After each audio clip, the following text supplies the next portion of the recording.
All right, Dr. Nowinski, thanks so much for being on this podcast. I appreciate it. If you could start off by telling the audience a little bit about yourself and how you started in the work that you do today, that'd be great, and we can go from there. Of course, absolutely. Thank you for having me. I'm really excited to be talking with you today. I am Lisa Nowinski. I'm a clinical neuropsychologist by training.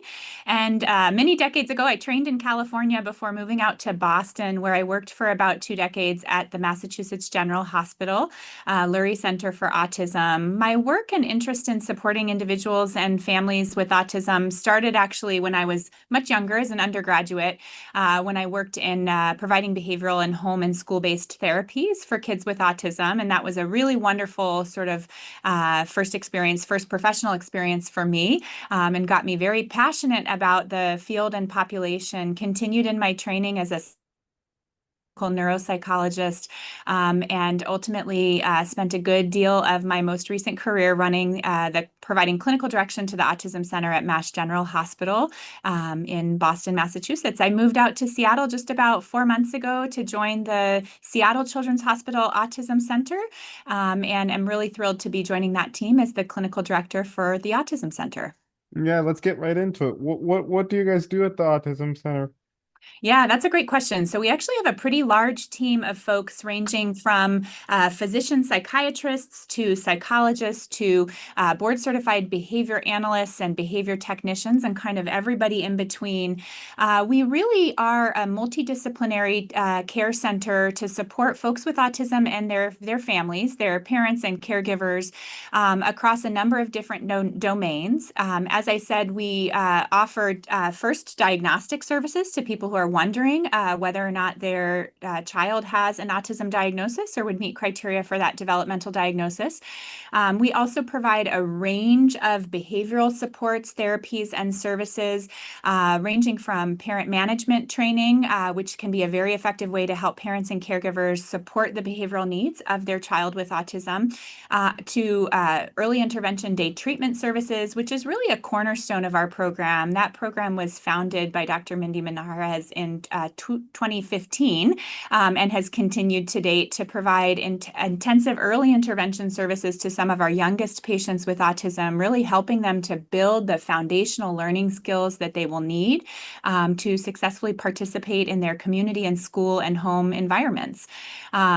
We also have more intense or challenging behavioral services. So some individuals with autism do require more support and can experience more challenging or dangerous behaviors. And so our team is here to help support those individuals and their families in reducing those unsafe or dangerous behaviors through our intensive biobehavioral outpatient program. And we also offer some other specialized programs and services like our pediatric feeding program, a few specialized evaluation programs and services, as well as our psychiatry team, which offers medication consultation and management for folks who are needing pharmacological supports. Mm-hmm.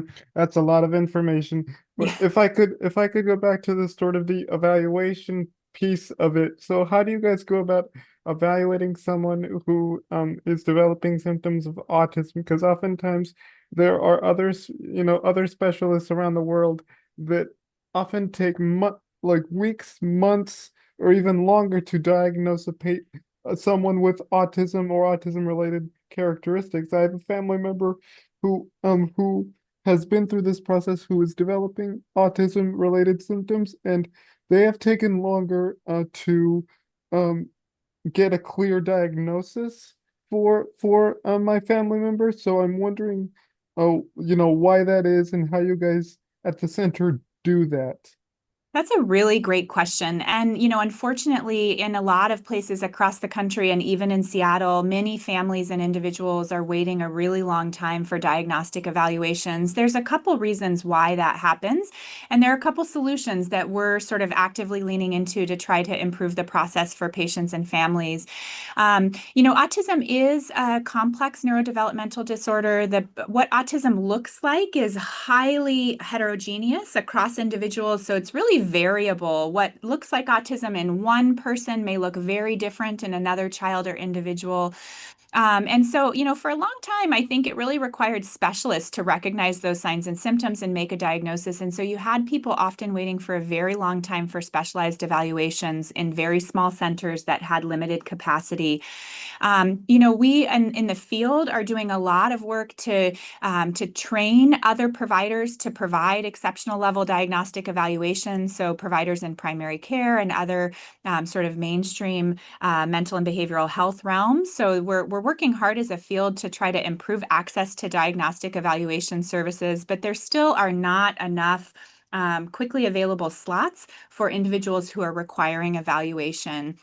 Some of the other challenges that can face people at the time of diagnosis is the complexity of the presentation. So, autism can be more challenging to identify and diagnose accurately when an individual is experiencing other mental or behavioral health conditions like depression and anxiety. Sometimes in higher cognitive or very verbal individuals who might engage in what we call masking behaviors, where their symptoms aren't sort of overtly obvious to a less trained eye. And so those folks are often waiting longer to see a specialist for an accurate diagnosis, which is a challenge. Here at the Autism Center, we're working really hard to streamline our evaluation models so that we're getting each patient an excellent evaluation that meets their needs as quickly and efficiently as possible. So we're really trying to strike a balance between making sure people are getting exceptional clinical care in a timely and efficient manner. And so we're trying to build some pathways that will provide for opportunities for more expedited evaluations for patients where things might be a bit more clear or straightforward. We hear oftentimes for families on our wait list that parents might even be confident in that diagnosis, but they're waiting to see the specialist to kind of get that seal of approval or diagnosis officially endorsed by an evaluator. And so we're really wanting to shrink that time, not have people waiting quite so long, and when possible, streamline the evaluation process so that people are diagnosed quickly and efficiently, still with an expert level of precision. Mm-hmm. And the other question that I had is, when terms of like, because you also said like managing behavior for folks, with autism. So how do you guys at the center sort of do that? Because that's what another thing I wanted to tackle. So, Yeah, that's also a great question. So, as I mentioned earlier, autism is a really highly variable or heterogeneous condition. So, people with an autism diagnosis often require varying degrees of support. We now use that language when we're talking about an autism diagnosis. So, you might hear somebody talk about autism level one, meaning level one support needs, where somebody needs less support in their daily life, academic work, and vocational functioning, versus someone who might have an autism level 3 diagnosis, which might indicate higher support needs in particular areas. And so our behavioral services are designed to provide behavioral support to people across the autism spectrum with varying levels of support needs. We have a really wonderful parent training program that's called Ruby, that's an evidence-based intervention, sort of manualized intervention to support the training of parents and caregivers to understand how to support their child's behavioral needs. When challenging behaviors arise, how a parent can set up the situation or environment in a way to support success for their child, and how they can respond appropriately when a behavior arises in order to help their child be as successful as possible in demonstrating effective and regulated behaviors to participate in family life and the community and school functioning. So that's one example of the kind of support we offer at the center, again, geared mostly towards parents and caregivers to build their skills and competencies in supporting their child. But as I said, some people with autism have much higher support needs. And here at the Autism Center, one of our hallmark programs is an intensive biobehavioral outpatient program. This is a program that's very unique. There are only a few of these programs across the country.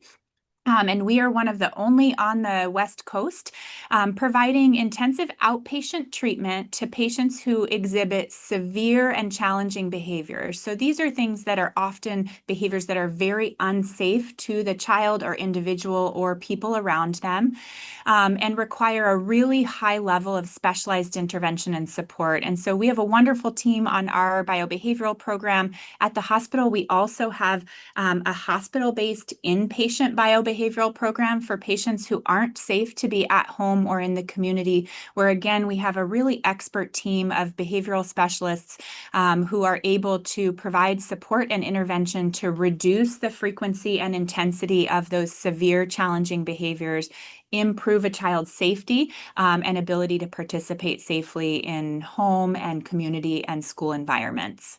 hmm You touched on Ruby a minute ago, because what I was thinking as you were saying that was because how do the parents like know how to manage, a child with autism or autism related characteristics? Because especially when you're a first time parent, it could be challenging to sort of navigate that.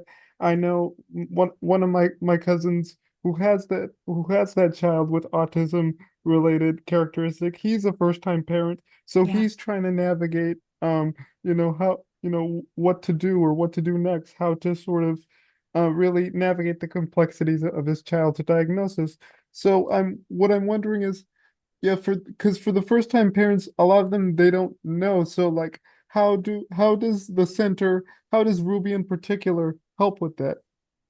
Yeah, that's a great question. So Ruby is part of the continuum, but I also want to touch on a couple other things that you highlighted that are really important. So particularly for first-time parents, but really for any parent who is learning about autism for the first time, if they themselves are not autistic or they don't have neurodivergent or autistic family members, they may not understand what it means to have autism and some of the experiences that their child may be experiencing. So things like sensory sensitivities, for example, can be quite distressing for individuals with autism, whether it's a sensitivity to noise or to tactile input or to visual stimuli.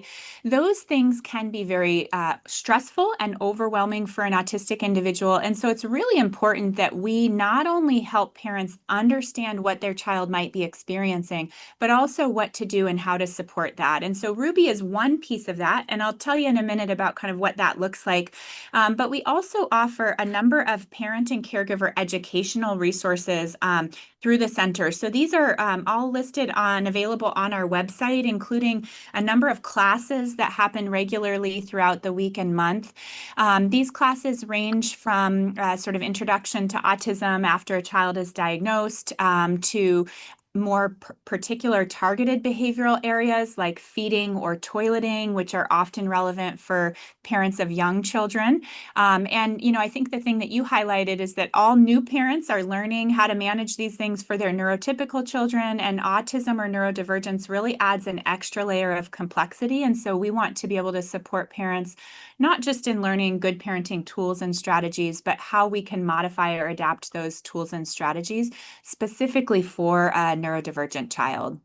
hmm And there's another question that has also been looking on my mind recently. A lot of the parents that have a child with autism, they want to do what's best for their child. They want to succeed, Yeah. but oftentimes the child has, limitations that prevent him from doing things like a neurotypical kid would. So Mm. why is it that parents always get in the headspace of like, I need you to perform at a high level? Mm. But the other side of that is, my child has a condition, he or she cannot perform as a neurotypical kid would.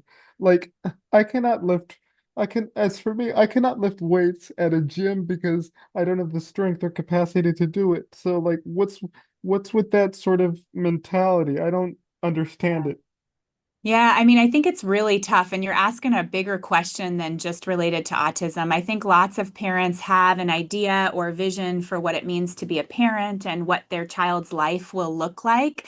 And as you know, things don't always go to plan, right? People are No. individuals and have a variety of sort of physical, behavioral, emotional needs and capacities. I think that one thing that's important to recognize in autism is that there is such a range of skills and needs for our autistic folks, and so we really want to make sure parents understand their individual child well, right? Some people with autism have very advanced cognitive skills and are able to achieve success in the way that their parents might see, whether that's academic or vocational success. And others may have different sets of skills and needs that challenge their parents to think differently about their child's future. And those can be really hard conversations to have and hard things to support parents in kind of modifying their understanding of what it means for their child to have a good and full life. And I think generally my goal as a professional is to help parents understand their individual child and that individual child's strengths and challenges.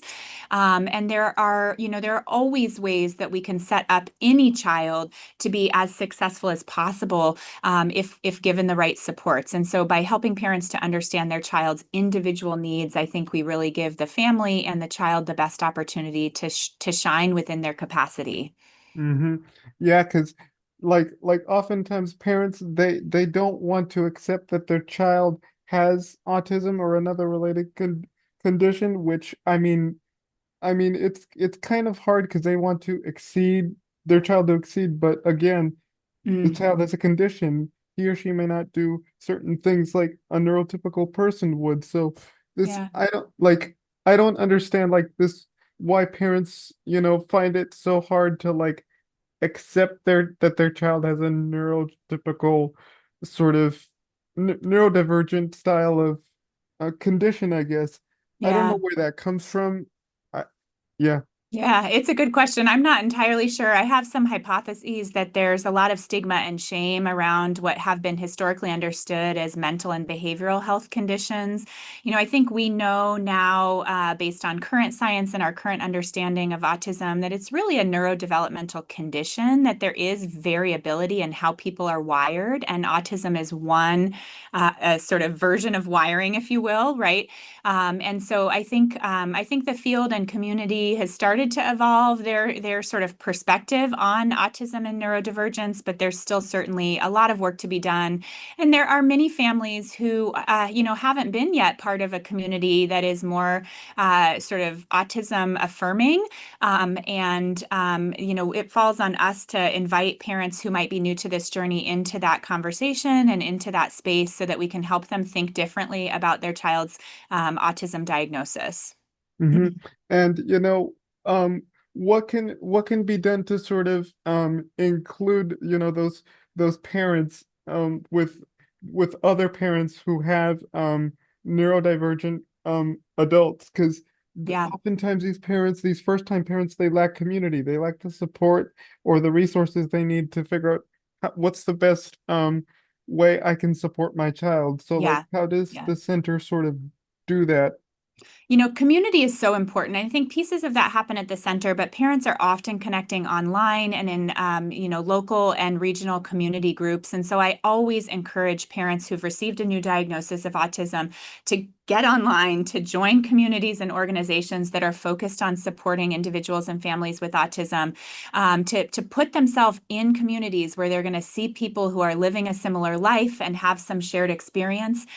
Here at the Autism Center, we have a number of community-based events that happen throughout the year. One that happened recently this fall was our Halloween event, which is a really wonderful example of why community matters, and why creating inclusive spaces and events really matter. We hosted hundreds of children and their families at the center for a really fun Halloween event where kids had the opportunity to come trick-or-treating throughout our building, participate in arts and crafts and pumpkin decorating, and play in a way that was really supportive and inclusive and allowed for space for all neurodivergence, right? Any behavior, any modification that was needed, some sensory friendly opportunities. And so those are examples here at the center where we really value community and bringing people together. But those community organizations really extend beyond the hospital. And I always encourage families to get connected with a community where they feel welcome, where their child is welcome and fully supported. I think those are really critical connections for people to have in order to make that shift from the place where you described people, parents, new parents not understanding what autism is or how it might impact their child, to really seeing other people who are living this life in a fulfilled and happy and full way. So I think that's really important. So, this next question, that is, it's a really big question, but what I want to know is what's sort of the stigma surrounding people with autism related diagnoses? What's going on there? How does sort of I think outlook or like how do you s- how do you sort of what's sort of the stigma around people with autism like within our culture and all that stuff? And like why is it seen that way? I know it's kind of a roundabout question, but Yeah. that people with autism related diagnoses, there's often a stigma attached to it. I'm Mhm. wondering why that is. Yeah, I think a lot of times people are afraid of what's different or unknown. And so I think that's probably the root of a lot of stigma. Obviously, unfortunately, things like ableism really come into play when we're talking about the autistic community. People make assumptions about folks who are different than them, who may act or behave or interact differently than their sort of typical or neurotypical expectation. And those assumptions aren't always correct, but I think they come with some values assessment of sort of the value or inherent lack of value in an individual who might be different than them. And so, I think we really have to um, uh, support a stance or approach where we're really valuing and lifting up all sorts of differences in a way that allows space for autistic folks and neurodivergent folks to be part of community and seen as valuable contributing members of families and societies, school communities. I think those sorts of inclusive spaces and inclusive approaches are really important, but they're hard to accomplish. Mhm. The reason why I bring that up is because I read this book called Sitting Pretty by Rebecca Taussig. She's a writer, she's an advocate, and I read a chapter once where, it talked to she talked about ableism and she Mhm. defined it in this way. She said that ableism is sort of this manufactured sort of society that people build for people with disabilities Mm. but that seemingly tend to ignore or don't prioritize people with disabilities. I'm paraphrasing here. So like my next question is what's going on with in terms of the structure or like different institutions that are not really prioritizing people with autism or autism related diagnoses? What's sort of the macro Yeah. level stuff, I guess? I know it's a Yeah. big loaded question, but I like that question. No, it's getting me thinking here.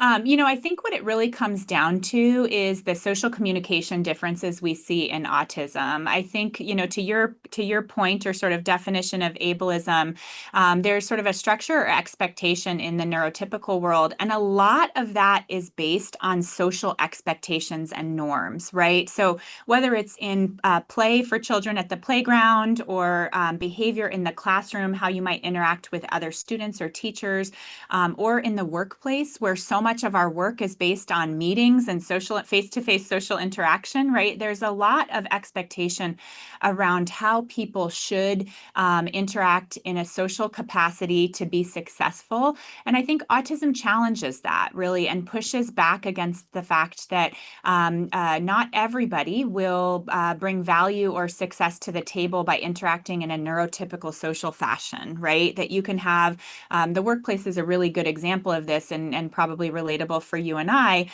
where we can imagine people contributing really important ideas and work to any product or task who may not be participating in a meeting, for example, a face-to-face meeting in the same sort of neurotypical, along the same neurotypical expectations. And so then if that person's inherently seen as less valuable or their contributions less valuable, rather than recognizing that it's simply a difference in sort of social approach or different strengths that they're bringing to the table, I think we then lose or discount the value of our neurodivergent colleagues in the workplace or classroom or elsewhere.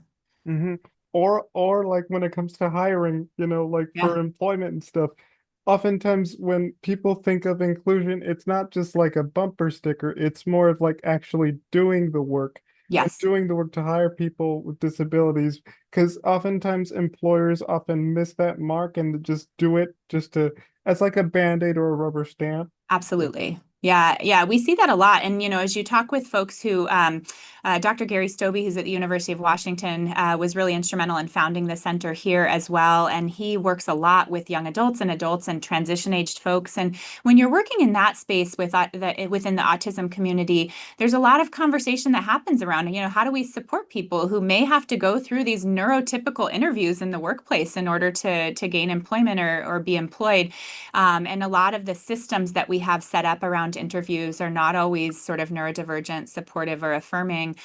Here within the Autism Center, we try to modify things, even like our interview practices, to make sure that we're sort of standardizing interviews. We may have people start with a virtual interview that gives a little bit more social distance or space. We always preview our questions and then present those questions both with auditory and visual input so that different kinds of learners can process the information in different ways. So, we really try to sort of live behind some of the values that we believe are important, and create spaces that are more supportive and inclusive.